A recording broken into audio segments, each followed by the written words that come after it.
네, 이처럼 아직 안심할 수는 없는 상황인데요. 수도권의 거리두기 2.5단계는 15일 만인 오늘 밤 종료될 예정입니다.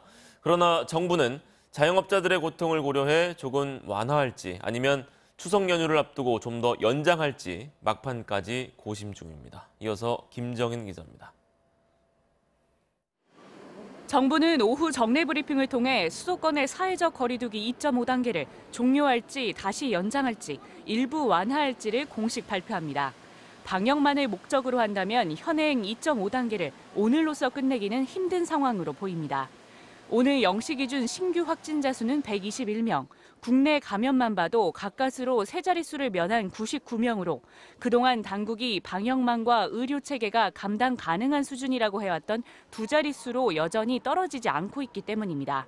게다가 확진자 4명 중 1명꼴로 언제 어디서 감염됐는지가 여전히 파악되지 않고 있는 것도 문제입니다.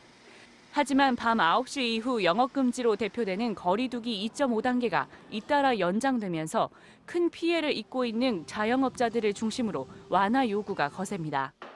정부 또한 거리두기 결정 시 확진자 규모 외에도 사회 경제적 영향을 두루 검토한다고 강조했고 실제 지난 7일 이대로만 간다면 추가 연장은 없을 거라고 공언하기도 했습니다. 따라서 명목상 2.5단계를 당분간 유지하되 방역수칙 준수를 조건으로 음식점, 카페 등의 일부 영업 제한을 풀어주는 방식의 조치가 나올 것으로 보입니다.